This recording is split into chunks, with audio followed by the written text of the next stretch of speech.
Mesdames, Messieurs, distingués invités, chers amis, chers partenaires, c'est avec une profonde émotion et une immense reconnaissance que je vous adresse la parole ce soir. Pardonnez mon émotion. Donc je vous adresse la parole ce soir à l'occasion de la remise du prix Victoire Ingabire Umuhoza, ce prix qui porte le nom d'une figure emblématique de la lutte pour la liberté, la justice, les droits humains, rend hommage à toutes les personnes, donc à ceux et celles qui bravent obstacles, persécutions, qui défendent l'égalité, la dignité, la liberté pour tous. Alors que nous célébrons les progrès en matière des droits des femmes, force est de constater que le chemin vers l'égalité demeure semé d'embûches. Le thème de l'ONU pour cette année, pour toutes les femmes, les filles, droit, égalité et autonomisation. Ce thème résonne comme un appel pressant à l'action. Il nous faut garantir des droits égaux à toutes les femmes et les filles, favoriser leur autonomisation et leur permettre de participer pleinement à la société et d'atteindre leur plein potentiel. Pour y parvenir, nous devons rompre les chaînes de l'injustice et de l'inégalité qui entravent leur liberté.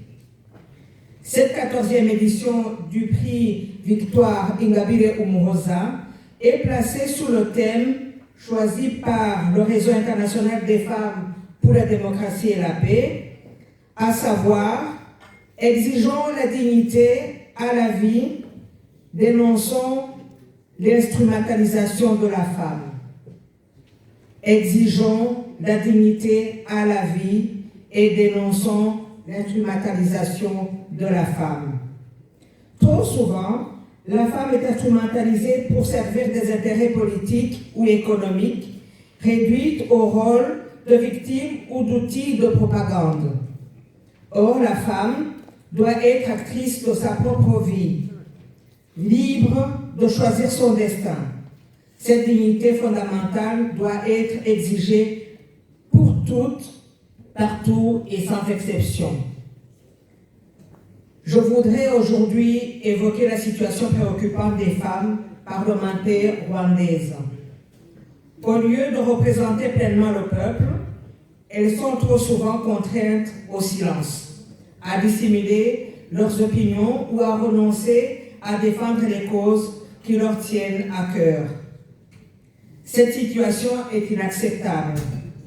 Les femmes doivent pouvoir s'exprimer librement dans toutes les sphères de la vie publique et défendre sans crainte les droits de tous les citoyens.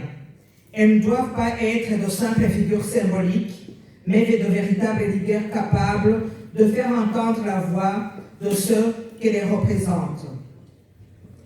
Parallèlement, il est impossible d'ignorer les violences subies par les femmes commerçantes ambulantes au Rwanda. Dans leur lutte pour subvenir à leurs besoins, aux besoins de leur famille, elles sont constamment confrontées à des agressions physiques et verbales et à toutes sortes d'abus. Ces femmes, souvent invisibles et marginalisées, sont pourtant essentielles à la survie de leur famille, à l'économie de leur pays. Leur travail et leurs contributions doivent être reconnus et protégés. Il est temps de mettre fin à ces violences et offrir à ces femmes des conditions de travail dignes et sécurisées. La situation tragique des femmes victimes de la guerre à l'est de la République démocratique du Congo est particulièrement alarmante. Femmes, enfants et personnes âgées sont les principales victimes de cette violence extrême.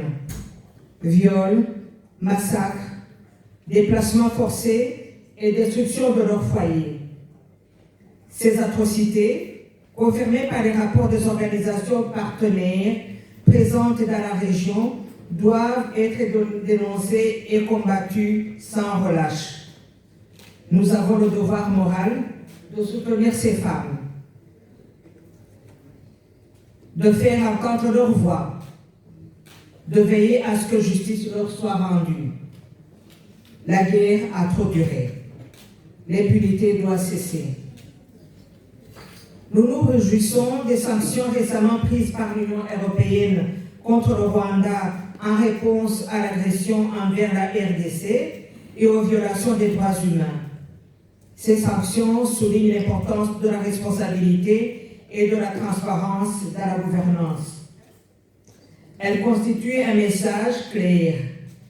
Les violations des droits humains, l'oppression et l'instrumentalisation des femmes ne seront pas tolérées.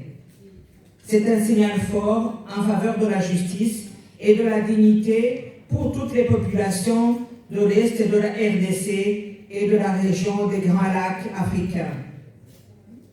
Nous sommes à un tournant décisif. Les droits des femmes ne sont plus une option, mais une priorité absolue. Ils doivent être au cœur des décisions politiques, économiques et sociales. La dignité humaine, la justice et l'égalité doivent être nos priorités. Nous devons poursuivre ensemble le combat pour l'émancipation, la protection et l'autonomisation des femmes, car lorsque nous libérons des femmes, nous libérons l'humanité tout entière. L'histoire du Rwanda porte des stigmates de blessures profondes et le chemin vers la réconciliation et la paix et la prospérité reste long et difficile. Pourtant, Victoire Ingabire Umuhoza nous rappelle sans cesse que la paix ne peut pas se construire sans vérité, sans justice et sans respect des droits fondamentaux de chaque individu. En ce mois de mars, nous rendons hommage à toutes celles et ceux qui, à l'instar de Victoire Ingabire Umuhoza, ont fait de nombreux sacrifices pour le respect des droits humains.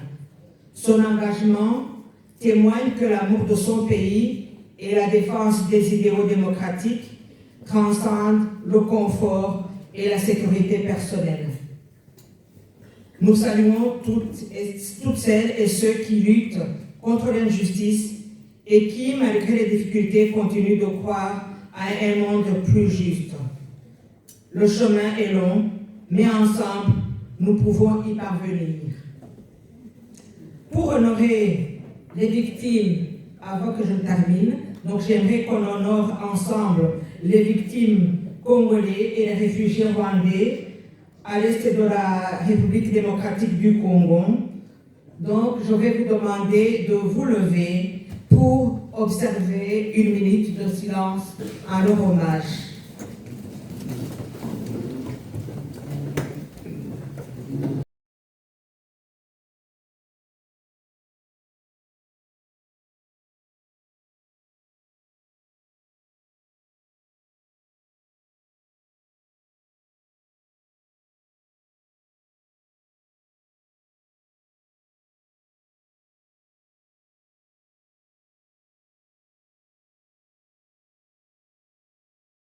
Merci.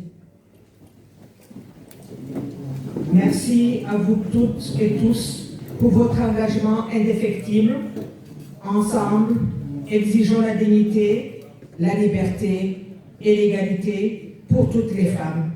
Dénonçons leur instrumentalisation pour qu'elles puissent enfin s'épanouir pleinement. Merci, je vous souhaite une très belle soirée.